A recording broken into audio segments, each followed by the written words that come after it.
If you walk into almost any evangelical church today, you'll likely hear a familiar message. The Jewish people are God's chosen people, and the modern political state of Israel is the fulfillment of biblical prophecy. We are told that to be blessed by God, we must unconditionally bless the state of Israel.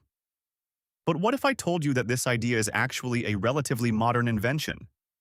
What if I told you that the Bible itself, and history, tells a completely different story? Today, we are going to dive deep into history, genealogy, and the scriptures to uncover what the Bible actually says. Prepare to be challenged, because the truth is going to blow your mind. Stick around for 5 interesting facts that were never taught in church. Let's get started. Part 1. The Identity Crisis. Who actually is a Jew?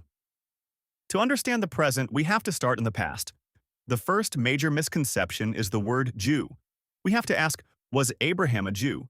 Were Noah, Moses, Isaac, and Jacob Jews? The surprising answer is absolutely not. Abraham was a Hebrew, a descendant of Aber. God promised Abraham that he would be the father of many nations, not just one. Abraham had Isaac, and Isaac had Jacob, whose name was changed to Israel. Israel had 12 sons, who became the 12 tribes of the nation of Israel.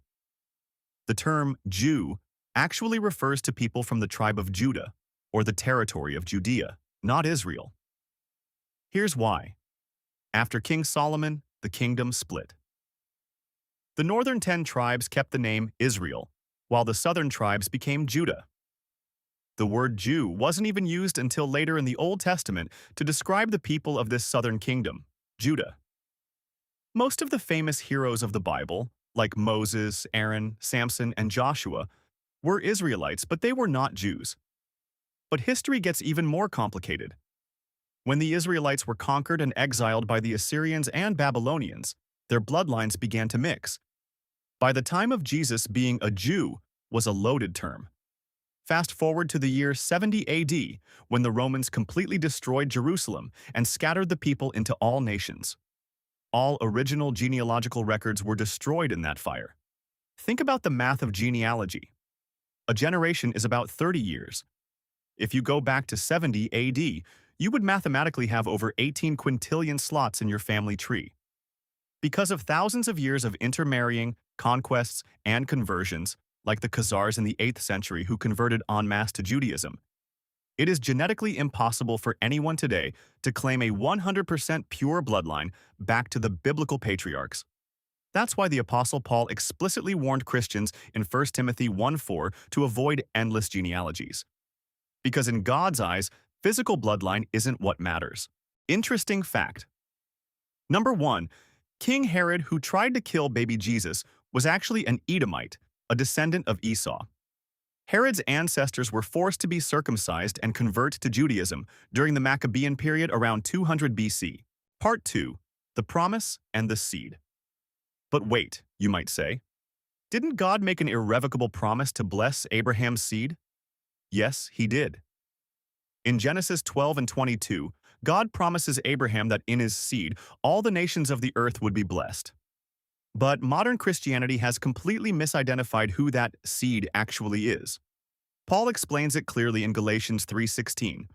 Now to Abraham and his seed were the promises made. He saith not, and to seeds, as of many, but as of one, and to thy seed, which is Christ. Did you catch that? The promise wasn't made to a physical race of millions of people. The promise was made to exactly one person, Jesus Christ. Jesus is the true seed of Abraham. So, how do we get in on the blessing? Paul gives us the answer just a few verses later in Galatians 3:28-29. There is neither Jew nor Greek, there is neither slave nor free, there is neither male nor female, for you are all one in Christ Jesus. And if you are Christ's, then you are Abraham's seed and heirs according to the promise. If you belong to Jesus Christ, you are the seed of Abraham. It doesn't matter if you are American, Arab, Chinese, or European. God does not save people based on their DNA or race. Salvation and the promises of God are found exclusively in Jesus Christ. Interesting fact. Number 2. In the 8th century, a Turkic empire called the Khazar Khaganate reportedly converted to Judaism as a state religion. The Khazars lived around modern Ukraine and southern Russia, and after their empire declined, many migrated into Eastern Europe. Because of centuries of migration, conversion, and intermarriage, historians say tracing a pure lineage back to the biblical tribe of Judah today is extremely difficult. Part 3. The Vineyard Taken Away. If the promises belong to those in Christ, what happened to the physical nation of Israel? God made a covenant with Moses at Mount Sinai, but unlike the unilateral promise to Abraham, the Mosaic covenant was bilateral. It was conditional. It came with blessings for obedience and curses for disobedience. Deuteronomy 28. For centuries, the physical nation of Israel rebelled, worshipped false gods, and killed the prophets. Finally, God sent his own Son. Jesus explicitly warned the religious leaders of his day about what was going to happen. He told them the parable of the vineyard. The landowner, God, leases his vineyard, Israel, to farmers, the Jewish leaders. When the owner sends his servants, the prophets, to collect the fruit, the farmers beat and kill them. Finally, the owner sends his son thinking, "They will respect my son." But they kill him too. Jesus then looks the religious leaders in the eye and delivers the most devastating verdict in history in Matthew 21:43. "Therefore I say to you, the kingdom of God will be taken from you and given to a nation bearing the fruits of it." Jesus explicitly stated that because they rejected him, the kingdom was being taken away from the physical nation. In 70 AD, just as Jesus predicted, the Roman army destroyed Jerusalem and the temple. Their house was left to them desolate. The old covenant system of animal sacrifices and Levitical priesthood was physically wiped off the map forever. But who was the nation that the kingdom was given to? The Apostle Peter, a Jewish man filled with the Holy Spirit, tells us, in the Old Testament, God called ethnic Israel a chosen generation and a royal priesthood, Exodus 19:5-6. But in the New Testament, Peter takes those exact titles and applies them to the Christian church. In 1 Peter 2:9, speaking to believers in Christ, he says, "But you are a chosen generation, a royal priesthood, a holy nation, his own special people, that you may proclaim the praises of him who called you out of darkness into his marvelous light." The church, made up of both believing Jews and believing Gentiles, is the true Israel of God. Interesting fact number 3. The word Israel in the New Testament is sometimes used spiritually rather than ethnically. For example, in Galatians 6:16, Paul the Apostle refers to believers as the Israel of God. Many early Christian writers understood this phrase to mean the community of believers in Christ, made up of both Jews and Gentiles. Part 4. What about modern Judaism? Many well-meaning Christians look at modern Judaism and think, they worship the same God, they read the Old Testament, they just haven't accepted Jesus yet. But historically and theologically, this is false. Modern Judaism is not the religion of Moses or the Old Testament. After the temple was destroyed in 70 AD, the religion of animal sacrifices and Levitical priests was over. What replaced it was Rabbinic Judaism, a religion based on the traditions of men, codified in books like the Mishnah and the Talmud. Jesus fiercely condemned this in Mark 7, telling the Pharisees, "In vain do they worship me, teaching for doctrines the commandments of men." The Talmud is actually highly hostile to Christianity. It claims that Jesus is currently in hell, burning in excrement, and that he was a blasphemer and idolater who deserved to be executed, though some argue that this Yeshu who was hung on Passover Eve was not referring to Jesus. The Bible is very clear about those who deny the Son of God. 1 John 2:22 says, "Who is a liar but he who denies that Jesus is the Christ? He is Antichrist who denies the Father and the Son."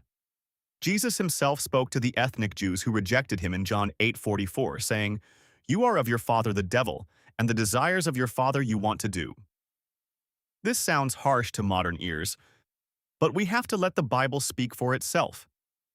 A religion that explicitly denies Jesus Christ does not worship the Father because Jesus is the only way to the Father. Interesting fact number 4. The Talmud accidentally points to the exact year of Jesus' crucifixion. The Talmud, which is generally hostile to Christianity, records something very unusual. In Yoma 39b, It says that 40 years before the temple was destroyed in the siege of Jerusalem, 70 AD, the signs that God accepted the Day of Atonement sacrifices suddenly stopped happening. Count back 40 years from 70 AD, and you arrive right around the time Jesus Christ was crucified, which means the old sacrificial system ended when the ultimate sacrifice, Jesus the Lamb of God, was made. Part 5. Christian Zionism and the Heavenly Jerusalem. So if the Bible teaches that the church is the true Israel, where did this massive modern movement of Christian Zionism come from? Why do millions of Christians believe the 1948 creation of the State of Israel was a miracle from God? This theological shift really gained traction in the late 1800s and early 1900s, largely due to a man named Cyrus Scofield and the publication of the Scofield Reference Bible. Scofield's notes popularized a framework called Dispensationalism, which separated God's plan into two tracks, one for physical Israel and one for the church. This movement lined up perfectly with a secular political movement called Zionism, founded by an atheist named Theodor Herzl. Backed by immense wealth from families like the Rothschilds and propelled by the tragedies of World War I and II, the UN partitioned the land in 1947 to create the modern State of Israel. But is this physical piece of land the Zion that Christians should be marching toward? In Galatians 4, Paul uses an allegory. He compares the earthly city of Jerusalem to Hagar, the slave woman. He says, Hagar stands for Mount Sinai in Arabia and corresponds to the present city of Jerusalem because she is in slavery with her children. But then Paul contrasts this with Sarah, the free woman.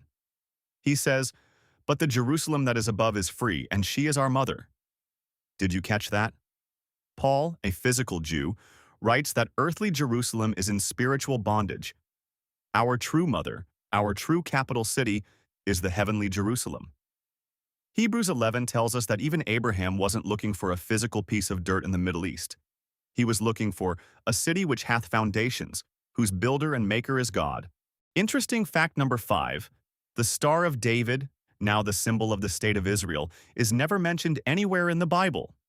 Ancient Israelites never used it as a religious symbol.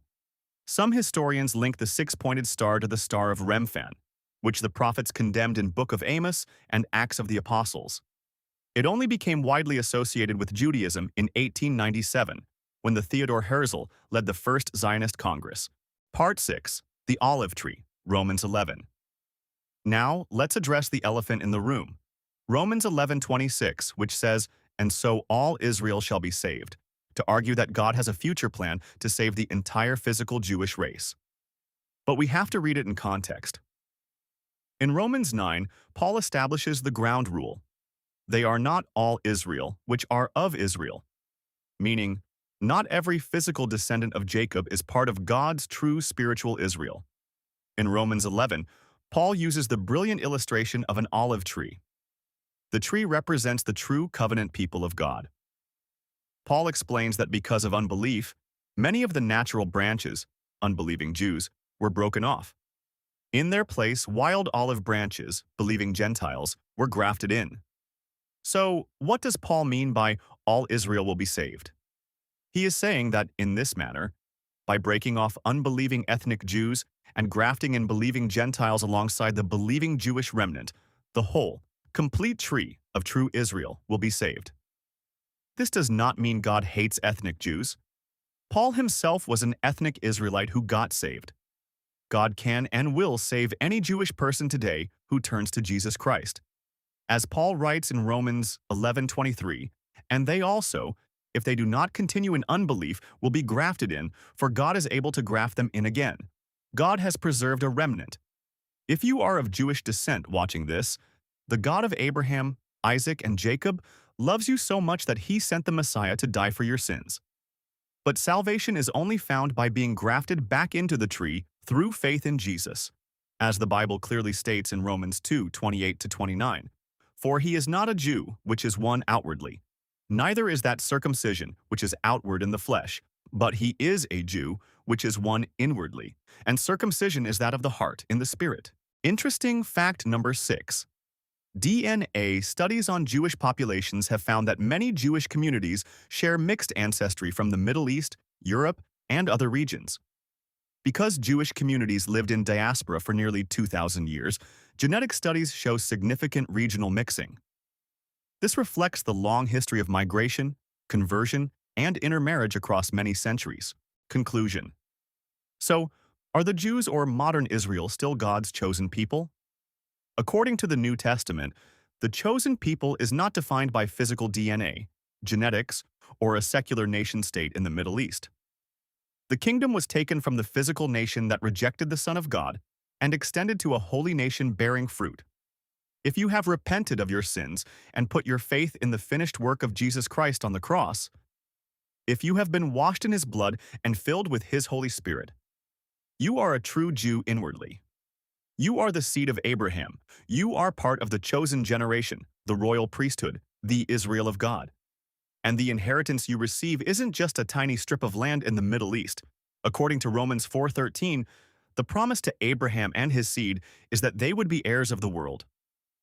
God's love is too big to be restricted to one ethnicity.